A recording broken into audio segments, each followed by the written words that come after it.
smart life out. What are you guys doing with AI? What capabilities are on the horizon? Is there any news that you want to share with us today? Sure, there is a lot going on. We've got a team and, we are driving the AI agenda for the enterprise. I think for digital commerce, what I speak is, I think we are looking at how can AI and homegrown AI solution, which essentially, is something which works best for us and our brands, help us build digital content at scale. So when you look at digital content, you're looking at creatives, visuals, animation, text on product display pages. How can that happen at scale? Because as you can imagine, we've got multiple brands, thousands of SKUs, into multiply with retailers. Just imagine the amount of assets we need to create.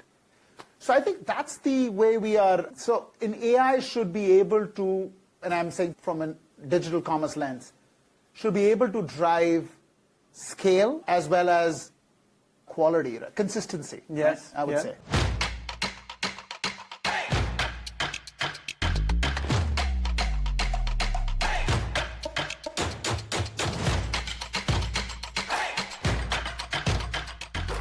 So I want to touch into a little bit of AI because we have two experts here about the data, commerce, and artificial intelligence as being a lever or accelerator in that sense. Now we're talking about consumer. I want to drive it towards the consumer behavior because I know Mondelez is very advanced when it comes to use some technological capabilities geared for consumer. And if you can share any examples of consumer behavior research, consumer behavior strategy, powered by any technology, it doesn't have to be AI. That was super interesting for me because, to your point, Lucia, consumers are demanding on more and more and faster from the brands. And they want brands them to be in their context they're living and they're consuming content. How Mondelez is utilizing upcoming technologies to reach the consumer in the context they are in? What makes a difference when you think of when you talk about AI, we need to distinguish between the generative AI, that is what is coming in these days, versus the other application of AI. Part of it is already daily work for us. So from machine learning to data management, big data management is already something that, exactly with the example that we were giving you, is already in place for Mondelez. But what makes me really proud of what is going to happen, is already happening in the US, is the development of a proprietary brand technology that is actually fueled through the information that we have from our consumers and from our brand. That will be the next level of generative AI application for Mondelez. It's something that requires a hyper care, and this will be part of the development that we will see in H1 25, starting from the US, but the second application will be for the UK market in Europe through Cadbury. And I think what is absolutely amazing is how can this upgrade the level of creativity that we have, the personalization that you will be able to do for your final consumers, and also how effective it can be in terms of quality of the communication. But another element that to me is very important and is reflecting the value for Mondelez is how accurate and responsible the build of these new technologies is. So through a committee that is dedicated to the selection of the information that you fuel the AI with, that can ensure that the development of the creativity will be absolutely in line with the company values. So this is why this will ask for investment in terms of money, investment in terms of time and people, and time before we can see a full expansion of the project and the technology. But I'm sure that they will be a game changer. And I think this will also imply that our organization will need to have a specific training for that. Because as you can imagine, when you have such a technology in front of you, it really change the way you apply to technology, from even the quality of interaction that you have today that might be a good approach in terms of problem solving, now needs to be evolving to problem framing so that you can have the right prompt for the machine and have the right answer. So all elements that are really looking into a future, and what makes me amazed is that the future is in 6 months' time. Now I want to bring the famous two-letter sexy word of our decade. let's talk about some AI tools and solutions you've been using, you about to implement, or you see some massive success in the past. How are you utilizing AI in terms of your current performance marketing? And what are you planning to bring in furthermore, if you can share some glimpse? Sure. So two applications of AI, and I'm going to blend machine learning into this as well. We clearly think machine learning is way more interesting for me. People forget about ML lately. Everything's about Gen AI now. Well, I think ML gives you more immediate value versus sexy AI stuff. So I'll give you a boring, it's not boring, I think it's actually quite sexy. It's still exciting thing. It's exciting for me. But I'll give you two examples. The first one is in terms of media buying. So from the data clean room, we're extracting all of this audience data and we're creating tens of thousands of hundreds of thousands of audiences, right? We're using a mathematical model called the multi-arm bandit model. Okay, yeah. That essentially Data science, okay. that essentially is mixing and matching audiences, campaign settings, and creative. Right. And doing permutation and combination of these, figuring out which of those audiences, which combination of those three things is actually delivering performance, whatever we define performance as. Could be top line, could be bottom line, could be market share, whatever that we want to optimize against, and is doing that by itself. And machine learning doesn't sleep. I don't need somebody awake testing these campaigns because the machine is actually monitoring this. Right. So this is one internal capability that we built to leverage, not just use the data clean room for measurement, which is a reachable use case of data clean rooms, but more so for activation. Is this for US market? Yes. Okay. Not global? Not yet. Okay. The second thing is using Gen AI to do the boring stuff that people should do part of their jobs, but they don't do. Okay. So we have tens of thousands of assets, probably hundreds of thousands of creative assets. So we've used Gen AI to go through all of these assets and tag them properly into our DAM, right? So not just things like brand and size and spec, things like that, but also things like what's the marketing claim inside of the asset set, what's the call to action used, what's the color scheme used for which brand and which SKU. So it's identifying all of these things. 6 attributes, 7 attributes minimum, I guess. There's more. Well, I'm sure, yeah. But those are like common ones. Now, in Amazon DSP, what's very cool is that every image gets its own unique creative ID, which is mapped to its own campaign ID. Yes, right. So for the first time, I am actually seeing impressions, clicks, and sales by marketing claim. So I'm actually seeing effectiveness metrics, not just at a created level, but an aggregated marketing claim level. Okay. For a call to action or a size and spec and placement level. So this has informed our own generative AI model, where we started to create our own DSP assets using Gen AI. So rather than have someone start at scratch every time we have a new launch or have a new packaging that we have to tell people about, we're using our own internal system to generate these new assets so that the designer starts at like step 8 rather than step 1. So the system kind of puts all of these things together, looks at historical performance, looks at historical creative, uses all of the insights, creates an image, creates a DSP image. It also layers the image for us. So when the designer actually exports the image, they're getting it as a layered file in ED. Right. So we're not removing humans. We're keeping humans in the loop when it comes to AI. But we're making that process way more efficient. And this is the trick. I think people get lost in all the shiny new stuff when it comes to AI, is that you just got to think about what process takes so much time. How do I use AI and machine learning to cut time rather than, have the expectation that it's going to make my 30-second ad for my next brand launch because I'm going to write 10 lines of prompt. It's not life. What are you guys doing with AI? What capabilities are on the horizon? Is there any news that you want to share with us today? Sure, there is a lot going on. We've got a team and, we are driving the AI agenda for the enterprise. I think for digital commerce, what I speak is, I think we are looking at how can AI and homegrown AI solution, which essentially, is something which works best for us and our brands, help us build digital content at scale. So when you look at digital content, you're looking at creatives, visuals, animation, text on product display pages. How can that happen at scale? Because as you can imagine, we've got multiple brands, thousands of SKUs, into multiply with retailers. Just imagine the amount of assets we need to create. So I think that's the way we are. So in AI should be able to, and I'm saying from a digital commerce lens, should be able to drive scale as well as quality, consistency. Yes, I would say.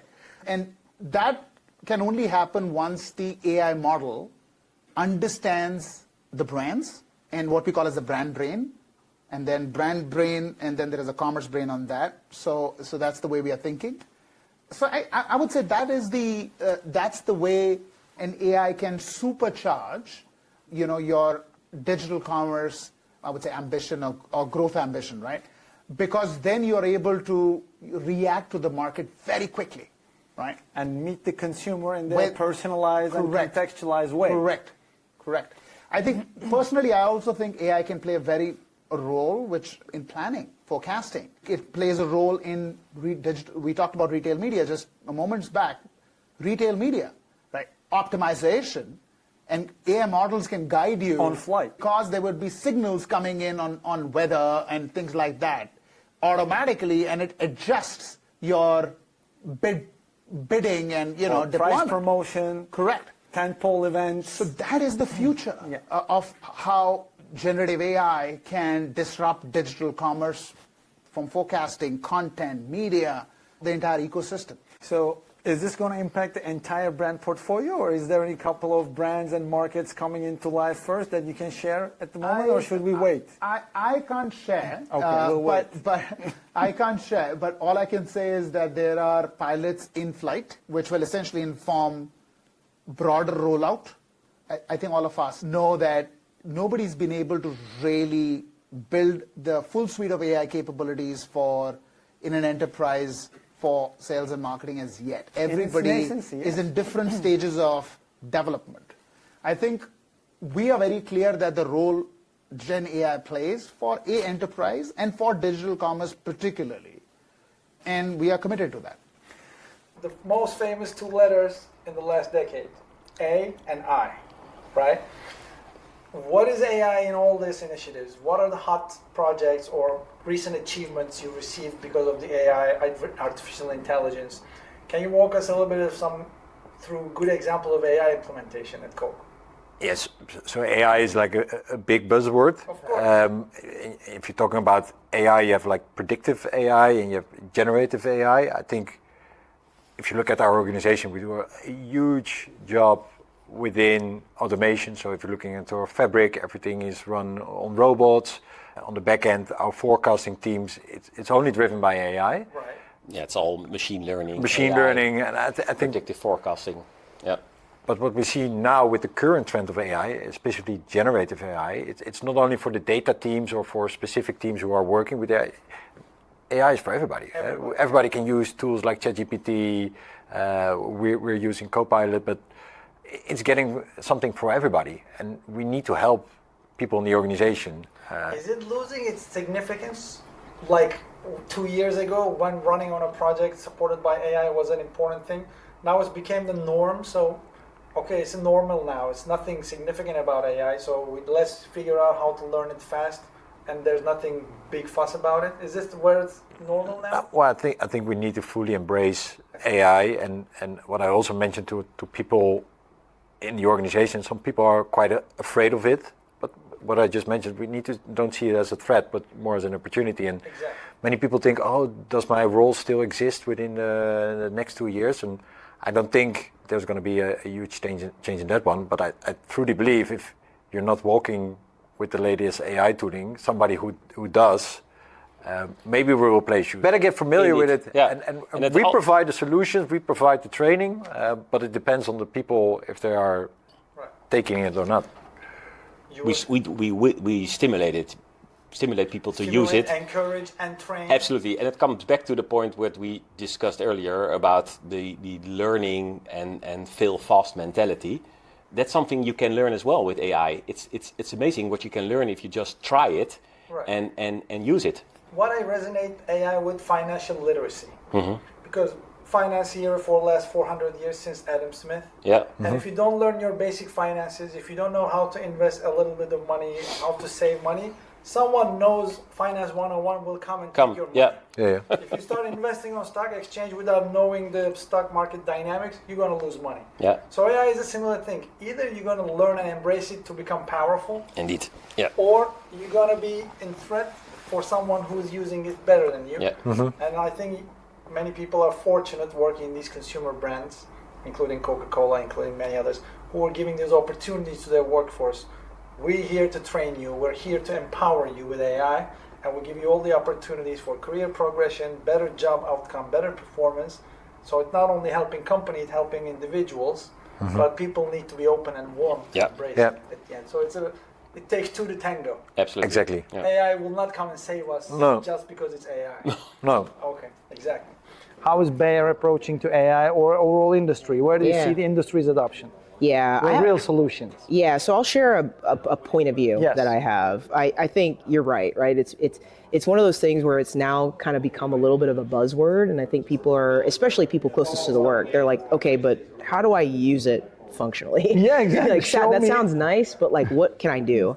And I think that it provides, here's what I think, is I think that it does provide, AI provides a very unique opportunity to sort of free up the capacity of the organization to focus on the things that we want the organization focused on, like storytelling, differentiating versus key competition, innovating, scenario planning. So I do think that it has a value in that it can drive out a lot of manual, I hate to say repetitive work, and sometimes I say low value, and I don't want to say that because it has value, but it's low value in the sense of like, if I had a choice between a person on my team working on an hour on innovating, scenario planning, winning versus key competition, thinking about the business plan for the next 2 years, versus like inputting data into a spreadsheet and double checking it to make sure that it's correct for 2 hours. I hear you.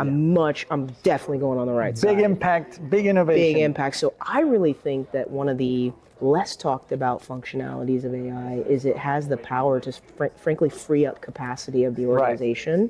So things like automating expense reporting, automating data input into like PIM functionalities, right? So automating, putting in data, names of brands, names of SKUs, SKU numbers, those type of things. And it's in associations. Fantastic. I've seen really cool, and not just from a Bayer standpoint, I've just heard in the industry of really cool examples, tangible in that space. I think it has a real, and frankly, it's probably better than human because you eliminate the human error in that space. Oh yeah, much more accurate than us. I would say in terms of like, a lot of the fears of like AI replacing people, I've seen some of the really cool, and it is really cool to see some of the experimentation in terms of like AI generated content and those types of things. What I'll say is, again, if content is king and I have to be differentiated versus my key competition, I just haven't seen things that are like take it all the way there where you're just not going to need a human engagement at all from a copy or from a content standpoint. So while I love the conversation, and I do think it'll get better in the next 1 to 2 years. It's evolving. But in terms of right now what I've seen, I've actually seen that I'd like to have more conversation on the left side of what I said, which is the opportunity to drive out manual work and free up the capacity to speed up repetitive work and free up valuable time for creative thinking, innovative planning. Absolutely. I agree, because many people think that any solution in its experimental phase or mature phase or adapted, it will make big change for the company. Right. No, at the end of the day, it comes down to human element. Right. Who decides how to use and what capacity to use. Right. And when we experiment too many big prizes with poor results, it reduces trust, and meanwhile we're losing opportunity for saving a chunk of time in very easier tasks to complete it by AI. Right. I think this sandbox stage will be over in 1 year or so. Sure. And then to your point, the separation will be much more clear where AI really speed us up and we can focus on big impact motion.